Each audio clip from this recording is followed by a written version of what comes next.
So, habe ich die Ehre. Schön, dass du da seid. Gleich mal hier, fette Potato raus. Der erste, der einer ballert, ist unser Philipp. Ja, schön, dass du da bist. Habe ich die Ehre. So, schaut's mir an, Grautschel. Aber keinen Bock bei der Schweinehitze, mir ein Cap aufzusitzen. Also müsst ihr es mit mir da jetzt durchgehen, dass ich ausschaue wie Kraut und Rüben. Doch bei der Hitzen geht's leider nicht mehr anders. Was macht es in der Hitzen? Wer stirbt? Wer hat einen Geheimtrick, den er mit uns teilen darf? Wer sitzt in einem Ding, in einem Dachgeschoss? Also dann geht nämlich die fetteste Trauerpotato überhaupt raus an diese Person. So, jetzt wollte ich eigentlich mal kurz wieder mal unser Intro sagen. Das vergisst man ja nach wie vor regelmäßig. Aber irgendwie ist jetzt hier nämlich schon wieder irgendwas neu an dem Schweineding. Aber ich glaube, jetzt tut er was, oder? Lass man da, am Teufel, lass man da. Hier ist der beste bayerische Podcast der Welt mit den Kassettenthemen. Na, zauberhaft, oder? Mir vergisst man das zauberhaft oft. Ich weiß nicht, was da los ist. Das müsst ihr mich besser erinnern an die Sachen. Kann ich an alles so Dinge. Heute wird wieder unboxed, natürlich. Am Ende für euch haben wir wieder was organisiert. Wieder mal noch aus dem Booster-Pack vom Bartigen einen Booster, und zwar der hässliche Stami-Sepp mit seinen Gichtelfürs. Den haben wir noch aus auf optimale Ordnung. Dann da war ich beim Einkaufen und hab noch wieder mal was zu ewige Wahlen gefunden. Da haben wir uns raus. Und das neue Set Wachsendes Chaos, da habe ich auch gleich welche mitgenommen. Also heute 3 mit Boglamons, weil nämlich keine One-Piece-Karten irgendwo zum Auftreten waren, außer die japanischen, und auf die habe ich jetzt nicht so viel Lust. Und dann hätte ich extra welche bestellt, aber der Schweinepriester hat mich abgezockt. Angeblich ist es einfach nicht durchgekommen. Ist noch nie passiert, wisst ihr sehr. Und ich Idiot habe auch nicht mit Käuferschutz einkauft. So dumm muss man erstmal sein. Aber wird uns nicht mehr passieren, die ganze Sache hier. Servus Buben, sagt der Marquez. Marquez für die, weißt du, hast du das gerade mitgekriegt, wie viele Bogler-Mons das mein für die haben? Schönes Shirt, ja, zauberhaft, oder? Ah, 3 Bogler-Mons haben wir halt für die dabei, gell? Drei. Die neue auch schon, Wachstes Chaos, neues Set, geht's ab. Und 2 Wochen haben wir noch was vom Bartigen sein optimale Ordnung Booster Pack. Ich habe jetzt ja festgestellt, wo war das? Im Smith Toys in Passau hätten sie die 6er Backerl Booster auch gehabt von dem neuen Set, eben jetzt hier Wachsendes Chaos. Da hätte es 29,99 gekostet, aber wenn du 6 Booster einzeln kaufst, dann bist du bei 29,20. Also wir werden hier um 70 Cent über den Tisch gezogen. Unglaublich. Unglaublich. Goda Ketchup, alle Pokémon oder wie? Alle angeschissen. Fangen wir an, was haben wir denn alles? Ich habe hier wieder ohne Ende Beutel für euch rausgesucht. Jetzt müssen wir nur schauen, ob das mit dem Teil nicht so schier hat, weil, wie gesagt, unsere Streaming-Plattform hat sich schon wieder mal geupdatet und das ist ja oft einmal ein wenig kritisch. Aber wir fangen an mit Trailer und Poster und so weiter. Und der wichtigste Trailer für mich zumindest ist, glaube ich, der Ward Rising. Denn nach The Boys ist vor irgendwelche anderen Boys. Letzte Woche, Mittwoch war das Finale. Weiß nicht, wer hat das Finale schon gesehen? Wie findest du das Finale? Wie zufrieden seid ihr? Haut es mal in die Kommentare eine. Und danach hat man gleich dann den Trailer zu World Rising jetzt gezeigt, der dann 2027 wird die Serie losgehen. Und da haben wir dann Soldier Boy im Mittelpunkt. Leider gibt es noch kein Poster oder so. Trailer schaut aber ganz cool aus. Jetzt muss ich gerade schauen. Hier waren nämlich, glaube ich, auch noch ein paar mehr Charakterbeutel zumindest. Genau, wie der kosten. Bombshell kann das sein. Den hat man ja, glaube ich, noch in der 5. Staffel zumindest einmal gesehen. Soweit ich mich erinnere, keine Ahnung, wie er der Sepp heißt, ist aber sicher irgendwas mit Wasser. Okay, das Ding anmisst. Und sie hat auch schon mehr Auftritte jetzt da im Trailer von World Rising Code und ist, glaube ich, auch mit Vorsicht zu genießen. Zumindest wird sie mir mit Blut besudelt. Das ist, glaube ich, kein offizielles Poster. Ich weiß nicht. Stormfront ist natürlich auch schon zum Singen im Trailer. Also, ich bin gespannt, was uns dann bei World Rising erzählt wird. Es hat jetzt ja geheißen, dass es sind ja mehrere Spin-off-Serien im Gespräch und in der Mache. Ich glaube ja nur The Boys Mexico unter anderem.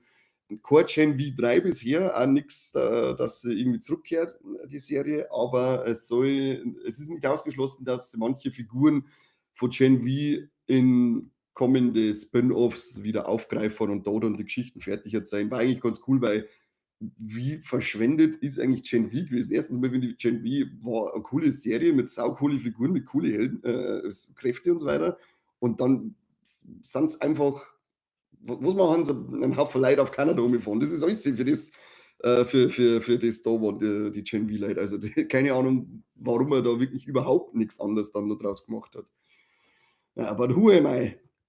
Wisst ihr eh. Dann gibt's noch einen Trailer zu, Teenage Sex and Death at Camp Miasma. Ist von dem Schreiber und, Regisseur von, The TV Glows oder Glow of 1 TV, keine Ahnung, wie der geheißen hat. Ich glaube, ihr wisst, welchen das ich meine. Und der Trailer schaut sehr obdrat aus. Ist dann ich glaube, da gibt's dann nur so 'n Stapel an Filme, die man dann sieht, die, mehrere so Camp Miasma Trilogie Franchise ist und es schaut halt sehr aus wie dann die, Jason-Filme. Und ja, den muss man sich anschauen, den Trailer, das kann man schlecht beschreiben. Kann alles kann 'n cooler Slasher werden, kann aber irgendwie in 'ne ganz andere Richtung gehen. Ich habe keine Ahnung, was ich davon halten soll. Ich bin auf alle Fälle aber sehr neugierig zu, äh, Teenage Sex and Death at Camp Miasma. Dann haben wir neue Poster zu Toy Story 5. Da ist jetzt im Juni auch schon so weit, also die Zeit verfliegt wie Hölle. Und ja, unsere 3 Hauptfiguren erst einmal hier haben eigene Charakterposter gekriegt. Ich habe es euch gezeigt und mehr geht's ja nicht.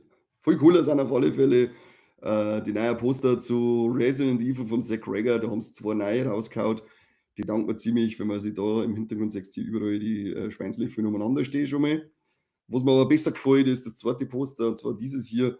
Das finde ich ziemlich geil. Unterschiedlich lange Arme, keine Ahnung, so ein bisschen Tyrant-mäßig, oder? Und dann auch hier Scheinwerferlicht, das dann das Umbrella-Zeichen kommt. Also, das finde ich ist das ist ein richtig geiles, Poster. Das ist, ziemlich kreativ gemacht. Das gefällt mir richtig gut. Und ich bin richtig, richtig schweineheiß auf diesen Film. Also, schnell. Kurz bevor wir angefangen haben hier, haben wir noch einen Trailer gekriegt zu, Primetime mit dem Robert Pattinson. Das ist ich muss mir da noch mal einlesen, keine Ahnung, habe jetzt halt, noch mal geschafft, aber scheinbar geht es um irgendeine Show oder so, die Anfang der 2000er existiert hat und ziemlich kontrovers aufgenommen worden ist. Müsst ihr mal selber, einlesen, weil bis nächste Woche habe ich's sowieso vergessen. Der Trailer ist auf alle Fälle cool. Der schaut aus, als hätten mehrere Monitore, diesen Trailer zeigen. Das gefällt mir schon wieder und A24 steht unten, da sind wir ja wieder dabei, und zwar ohne, dass wir irgendwas, darüber wissen, dass wir uns ins Kino einsetzen. Dann noch einen warte mal kurz schauen. Ja, genau, und den letzten Trailer, den sie rausgehauen haben, der ist zu Mutter. The Diary of a Mother ist ein türkischer Film und ja, schaut wild aus, ey. Also, der wird dann so ab der Hälfte wird der immer wilder und blutiger, der Trailer. Da bin ich schon sehr gespannt. Ja, wenn nur ein wenig so, Can Efrenol-mäßig, Gas gibt, dann kriegen wir da auf alle Fälle ein fettes Ding hier und der Trailer lässt's vermuten. Also, ich bin da sehr, sehr neugierig auf das Teil. Das war's aber mit Trailer und Poster, die wir, die Woche gekriegt haben. Ich glaube, dass die selber ein wenig so im, Hitzeschutz unterwegs sind, weil es wirklich gar nicht so viel gibt diese Woche, aber nur, dass wir uns zusammensitzen. So, ist immer so komisch, wenn ich hier reinschaue auf, YouTube auf dem Stream, der geht irgendwie so anscheinend ist der in so 'ne Endschleife, wo der immer wieder von vorne anfängt. Na ja, setzt an auf mein Business. Was habe ich gesagt? Wir gehen jetzt zu die Castings. Jetzt passt's auf, da muss ich kurz wieder umswitchen. Jetzt müsst kurz mit meinem Gesicht Vorlieb nehmen. Zauberhaft. Ich war sogar beim Friseur letzte Woche. Bart rasiert, Schnurr rasiert, Tor wieder geschnitten. Und wieder zusammengekriegt, der Bub. Schaut wieder gut aus. Kann wieder fortgehen. Da können wir wieder fortgehen. Jetzt gehen wir ins Volksfest, da müssen wir sowieso, ready sein. Wobei ich nicht, ich war zwar jetzt am Volksfest, aber habe wieder festgestellt, eigentlich bin ich gar nicht so der Fan davon, weil mir das einfach eine zu große Abzocke mittlerweile ist.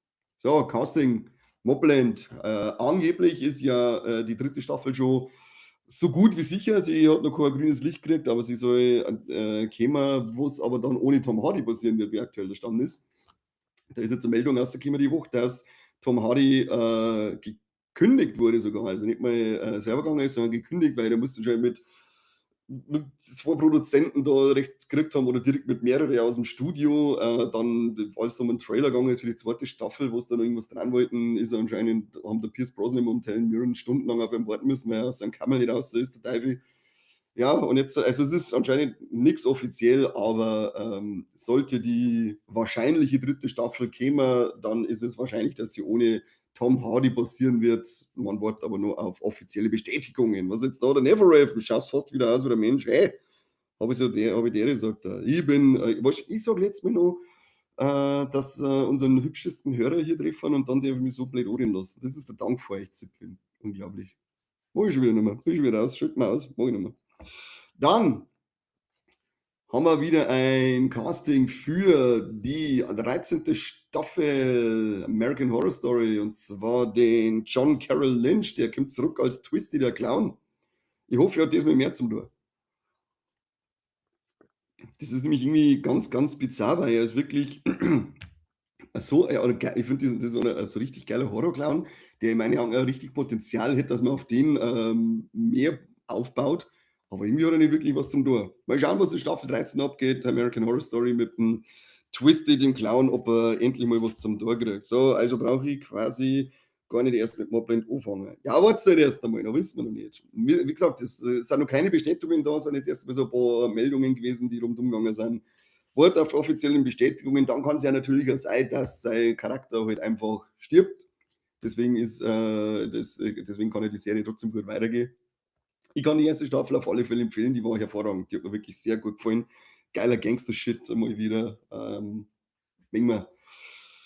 Dann haben wir noch ein Casting gehabt und zwar, na, mehr Casting gab's gar nicht, genau. Es waren nur diese 2 Casting-Nachrichten. Crazy, Leute, das ist crazy. Dafür gibt es aber jetzt noch einige Neuigkeiten. Unter anderem den ersten Blick auf die Passion Christi Teil 2. Hier, erster Blick, super Sache. Sehen wir uns so dort irgendwo am Berg umeinander stehen. Aber dazu noch ein paar Infos. Und zwar ist es ein Zweiteiler, das habe ich bisher überhaupt nicht mitgekriegt, dass Passion Christi 2 Zweiteiler wird. Der ist jetzt massiv verschoben worden. Der erste Teil soll jetzt kommen am 6. Mai 2027 und der zweite dann erst am 25. Mai 2028. Aber anscheinend war das dann so eine kleine Entschädigung, dass man den ersten Blick da drauf mit rausgeschmissen hat. Und es ist jetzt nicht mehr der Jim Caviezel, sondern der Jaco O'Tonin, der als Jesus gecastet ist. Also haben wir da, ja, 50-50, weißt du, so ein bisschen News, ein bisschen Casting haben wir da jetzt noch gehabt. Das ist doch gar nicht schlecht. Sag ich, Zombie Jesus, ja, genau, geht's richtig ab jetzt hier. Endlich gibt's da nicht irgend so 'n Splatter-Kurzfilm mit dem Jesus? Fällt mir der Name nicht mehr ein. Dann, was haben wir hier? Ah, genau, schade, traurige Nachricht für mich. Der Spartacus House of Azur ist nämlich abgesetzt worden nach der ersten Staffel. Und die hat ja auch ein offenes Ende gehabt, an dem man ein bisschen weiter verzeihen hätte können. Und das geht mir schon auf den Nerven, weil ich finde erstens mal die Spartacus-Reihe geil und ich fand House of Ashur auch geil. Die haben sehr coole Kämpfe dann am Schluss noch vor allem am Schluss dann noch mit eingebaut mit schön blutigen Exzessen, aber nichts für geht leider nicht weiter. Hier wollte ich nur den Jaco O'Tonin sagen, der neue Jesus ist. Jesus, da habt's ihn. Er spielt den neuen Jesus, dass ich das auch noch da habe. Dann, wer wieder ein bisschen so aus der Versenke gerade zurückkommt, ist jetzt der Nicolas Winding Refn. Der hat ja eine Zeit lang nicht viel gemacht, dem ging es mir ja nicht sonderlich gut und jetzt kommt ja dann der Herr Own Hell oder In der Private Hell oder wie der heißt, der glaube ich jetzt in Cannes oder so gesagt worden ist. Und für 2027 soll jetzt sein Remake, das ist auch schon glaube ich seit über 10 Jahren im Gespräch, dass er vom 88er Klassiker Maniac Cop ein Remake macht und es ist jetzt wieder mit Leben erfüllt worden und soll diesen Herbst noch anfangen mit den Dreharbeiten und dann, wenn alles gut läuft, nächstes Jahr schon gezeigt werden. Ob sie das hinkriegen, keine Ahnung, aber wir halten die Augen offen und der, wenn läuft, dann sind wir auf alle Fälle dabei, weil der Reffen, wenn ein Manicop macht, da bin ich echt schweineneugierig, wie der wohl ausschauen wird. Jetzt wird es auf einmal so scheiß dunkel da erinnern. Sagt man mich schon noch. Sagt mir noch genug. So, wie geht's weiter hier? The Adventures of Cliff Booth ist ja dieses Spin-off zu Once Upon a Time in Hollywood. Und jetzt ist bestätigt worden, dass der weltweit einen Monat vor Netflix-Release für 2 Wochen in IMAX-Kinos laufen wird. Nämlich am 25.11.2026 habt ihr die Möglichkeit, den exklusiv im Kino zu sehen und dann ab 23.12. überall auf oder weltweit dann auf Netflix. Und ja, das finde ich auf alle Fälle schon cool, wenn das Ding vorher nur 'n Kino-Release kriegt, weil Kino immer besser. Das wissen wir ja mittlerweile. Was haben wir ja noch für euch? Was haben wir hier noch für euch? Ja, das ist auch 'ne verrückte, Nachricht gewesen, von dem habe ich überhaupt nichts mitgekriegt, ist aber scheinbar auch schon mehrere Jahre im Gespräch. Es gibt ja die Ginger Snaps Trilogie vom, John Farright oder Farright, keine Ahnung, wie der ausschaut, wie der ausgesprochen wird, Fairtrade. Da ist da war irgendwas, ich glaube mit locker 16 Jahren oder, so ist da gestanden, ist im Gespräch, dass es eine Ginger Snaps Serie geben soll. Und er hat jetzt halt in irgendeinem Interview bestätigt, dass während wir hier sprechen, sind kreative Köpfe am Schreiben von der Ginger Snaps Serie. Jo, diese gut, sagen wir, diese gut sind da schön schreiben die Teufel, gell? Coolste News für mich war der, gute alte Dario Argento, da muss ich jetzt kurz was raussuchen, also wundert euch nicht, der ist wieder, leider nicht selber dran, wobei leider ist also fraglich, die letzten 2 Filme waren ja so durchwachsen gut. Dafür produziert er aber jetzt, der gute Herr, eine Trilogie. Wenn ich kurz die Infos raussuche, für das ich da keinen Schmarrn verzeihe, genau. Eine Trilogie wird produziert, die wird dann gedreht von dem, Gabriele Altobelli. Jetzt sage ich einmal kurz den guten Herrn, hat mir jetzt noch nichts gesagt, meine ich habe bisher gerade Kurzfilme gemacht oder irgendwas in Italien, Fernsehproduktion, wenn ich es richtig gesehen habe. Aber der gute Herr wird Regie führen bei den 3 Filmen, die der Argento produziert. Und das ist einmal Flesh of My Flesh, tells the story of 3 mothers investigating the disappearance of a teenage girl. It's described as a realistic and unsparing portrait of evil in its most unsettling form. Every day unsuspected, the evil next door, as well as a deliberate departure from Argento's signature atmospheric horror. Übersetzen das sich selber. Dann, zweiter Film. The Girl with Crystal Eyes follows the encounter between a charming businessman and a mysterious woman whose passion tracks him into a spiral of tragic murderers. Oh my gosh. Und dann haben wir noch Teil 3. The Black Velvet Mask explores the minds of 3 young women from different social backgrounds and origins, united by the same nightmare. A man in a black velvet mask assaults them and throws them, so for THs, them from a balcony. The victims manage to unmask him, but when they wake, they cannot remember his face. Aha. Es ist noch nichts dabei gestanden, wann der erste Teil kommen soll. Es wird auf alle Fälle in England, Spanien und Italien natürlich gedreht. Ansonsten können wir leider noch nicht mehr sagen zu dem Teil, aber cool, dass die 3 Filme hören sich so ein bisschen typisch nach Giallo an. Und da habe ich auf alle Fälle Bock drauf, dass wir mal wieder vielleicht irgendeinen modernen Giallo kriegen. Vor allem der dritte hört sich, finde ich, irgendwie stark nach einem Giallo an. Also her damit. Her damit. So, das war jetzt, das glaube ich, waren alle unsere News sogar schon für heute. Ja, eine News haben wir noch. Gehört ein wenig mit zu den Streaming-Releases der Woche.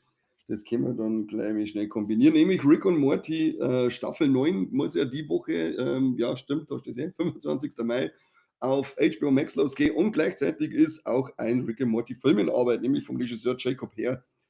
Habe jetzt nicht nachgeschaut, was der schon gemacht hat. Wahrscheinlich wäre er irgendwie schon gut hinpassen, sonst hätten sie ihn nicht genommen. Ansonsten haben wir, verdammt, was haben wir noch für Streaming-Releases? Recht viel ist nicht los. Diese Woche zweite Staffel, also ab morgen zu 18 Morden. Da hat ja der Corby schon ganz oft drüber geschwärmt, weil er, glaube ich, das Bier gelesen hat und die Serie gesehen hat. Also morgen Staffel 2. Und für mich ein kleines Highlight seit heute Spider-Noir, die komplette erste Staffel auf Amazon Prime. Ich habe sogar schon in die ersten 3 Folgen für euch reingeschaut. Und wie ich es letzte Woche versprochen habe, wird es natürlich zuerst in Schwarz-Weiß geschaut. Geiler Look, richtig cooler, also wie der Name schon sagt, so ein richtiger Noir-Krimi ist es bisher. Er als, also Nicolas Cage als, Nicolas Cage als, ich glaube, Ben Reilly, was du da, kann das sein, Ben Reilly? Ist richtig gut. Einfach, es ist nicht so das typische Nicolas Cage Overacting, das man oft kennt. Also, das man oft sagt, das ist natürlich sagen, er schauspielert mal richtig, ohne diesen Cage Einschlag, den man sonst hat. Coole Dialoge bisher, coole Story bisher. Bin sehr gespannt, wo sie geht. Es sind 8 Folgen und freue mich dann schon danach, wenn ich das mir auch noch in Farbe anschauen darf, oder kann, weil das FC ist, das glaube ich, zweimal gut funktioniert. Und, ist er, das ist, recht blutig. Also, wir haben jetzt auch schon saubere, Blutspritzer bei Einschüssen, Kehlenschnitte. Und wenn er kämpft, dann, ist er nicht zögerlich oder zierlich, sondern wird schon ordentlich auf die 12 gehauen. Also, ich kann's nach 3 Folgen kann ich zumindest sagen, macht Spaß. Weiß noch nicht, wie es, auf Dauer sich schluckt, aber da wird's ja dann schon was hören von uns, spätestens in die Wollex. Ich habe leider keine physischen Releases für euch diesmal, weil der Mikey Boy ist seit gestern im Urlaub und ich wollte ihm jetzt halt da nicht wieder die Arbeit neu schicken. Urlaub wisst ihr eh, da ist gleich quer geschafft und alles am Knack und da wollte jetzt in da der Mike ist eh so alter Kommunisten-Gewerkschaftler. Darum habe ich gesagt, alles klar, die Woche ohne physische Releases, weil ich sitze wie nicht hier und suche echt immer aus. Ich habe hier genug schon rausgesucht, also geht's einfach auf Amazon und schaut, was rausgekommen ist, dann wird das schon passen. Oder nicht auf Amazon, schaut's lieber so bei Indeed, was rausgekommen ist. Holt euch endlich die Mediabooks zu Tigers are not afraid, das ist ganz wichtig. Stellt Saraya vor. Also da kann man Play und hat einen Haufen zeigen. Ja, nein, das sind lauter gute, kauft's direkt bei denen und nicht bei Amazon. Das ist für den Arsch. Dafür haben wir Kino-Releases. Habt ihr eh wieder gesehen, unseren Post zu den Kino-Releases, aber hier kriegt's immer Hinfühlfilme mehr, auch so Filme, wo es dann sagt, kenne ich nichts diese, aber soll ja nicht doppelt gemoppelt sein und keinen Sinn haben. Drum, also gesehen habt ihr schon Passenger, der Horrorfilm mit hier irgendwelche Beifahrer.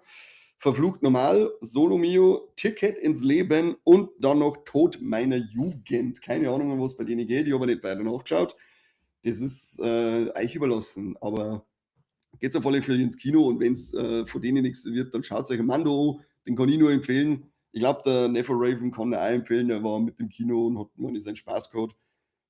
Geht's mit der richtigen Erwartung rein, das ist kein nichts Besonderes oder ja, nichts Besonderes, nichts Neues, probiert nicht viel aus, es ist einfach eine 2 Stunden lange geile Mando-Folge und absolut nennenswert mit einem bombastischen Score. Das finde ich ist fast das Highlight von dem ganzen Film, der Score. Der ist so dermaßen geil, voll ungewohnt am Anfang, aber dann bist du voll drinnen.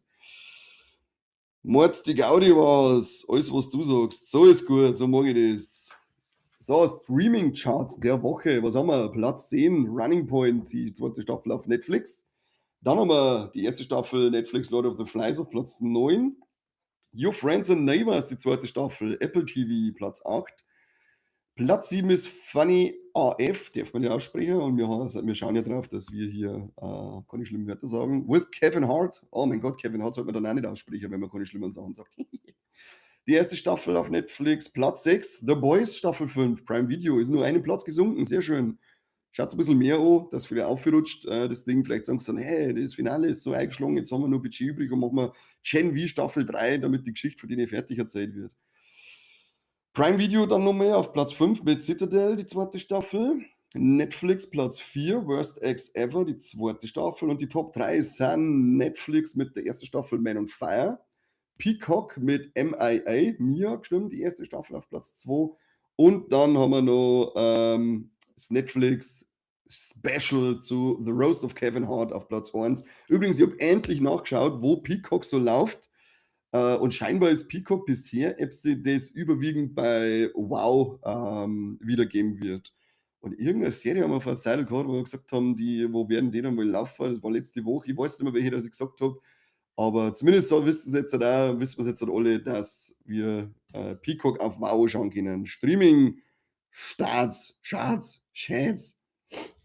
Streaming Shades Rotz muss ich auch so viel blutige Allergie, so gesehen. Grauenhaft ist das. Also für mich eigentlich nichts Schlimmeres als das schöne wieder. Aber jetzt machen wir hier mal Unboxing. Fangen wir an mit der optimalen Ordnung aus dem Michi seinem Booster Bägle von die Boglemon Booster Bägle. Mach auf. Ah, ich hab meinen Finger nicht kleiner geschnitten. Jetzt kriege ich die Backel nicht mehr auf. Das ist grausam. Grausam. Übrigens, unsere neue Folge die Woche ist schon gekommen. The Road to Mandalorian im Grogu. Der Corby und ich haben uns hingesetzt und haben Alle Mando-Staffeln nochmal angeschaut, inklusive Book of Boba Fett, um dann bis zum Film eigentlich jetzt noch so ein kleines Recap mehr oder weniger zu produzieren. Also Teil 1 dazu ist schon draußen, Teil 2 folgt so bald, also gleich nicht, aber alsbald wird das schon kommen. Und ich kriege das Ding wieder auf jeden Fall komplett aus. Dann ist auch unser kompletter Stream beziehungsweise Let's Play zu Directive 8020 draußen vom Serbian von mir. Keine Ahnung, ob das irgendjemand spielt. Falls das irgendjemand spielt, möchte ich wissen, was ihr für Finale habt und wie ihr das Spiel allgemein findet, weil wir es in der letzten Folge von dem Let's Play Herz sind wir vielleicht nicht ganz so begeistert gewesen. Was da, Oleg, letzte Folge Doro, ihr seid draußen. Da müsst ihr dann auch reinschauen. Genau, so, Oglermann-Karten, sagt er. Käufwaff, Handschnitt und Kopfnuss. Dann haben wir ein Kieferfossil. Naja, kann durch sein. Ein Efoserb mit einem Solarschneider. Das ist richtiger Hippie-Scheiß. Flunkiefer mit einem Doppelschmaus. Den mache ich auch in der Regel, darum bin ich so geforst. Sehr fix. Durangard, Schlitzer und Metallschlitzer. Lauter Schlitzen, der flippt da komplett aus. Illumina City haben wir hier. Dann ein Fiaro mit Jäger der Lüfte und Feuerflügel. Schönes Artwork, muss ich sagen. Jetzt wird hier wieder geglitzert. Waghalsiger Sturmangriff gibt es vom Serpifoi. Schiller. Und ein Purmel mit Nagen. Und das ist einmal schön. Ist jetzt wahrscheinlich nichts, was uns tausende Millionen Euro bringt, aber ein Full Artwork. Schaut her. Trainerkarte Violetta ist doch zauberhaft. Die ist sicher 3-4 Euro wert. Pokémon-Karten, ich spiele es bald mit dem Magus. Wer ist der Magus? Mit dem Söder. Der spielt nicht, der frisst nur Würstel den ganzen Tag und Leberkäse. Bin gespannt, wenn du gespielt hast. Dann schreibst du mal, wie gesagt, dann verzeihst uns, wie dein Ende war, wie viele Charaktere du gebracht hast. So, machen wir mal ewige Rivalen noch auf. Da haben wir ein Meftu drauf und ein Giovanni. Meftu waren die ganz guten, die das damals gesagt habe. Smef und Smeftu. Geile Idioten werden eigentlich. Bescheuert, dass man in der Kindheit war. Ich nicht. Ich habe von Anfang an YouTube gesagt, weil ich nicht zurückgeblieben war. Aber alle anderen waren nicht ganz dicht. Schauen wir, ob wir nochmal ein Full Artwork haben. Und fette Kohlen machen. So, Team Rockets, Klingblim, tötender Tumult. Dann haben wir Imantis mit zwei Häckseln. Gehäckselt wird am Wochenende, wisst ihr eh. Cravalloro. Oberpfein. Mit runterdrücken.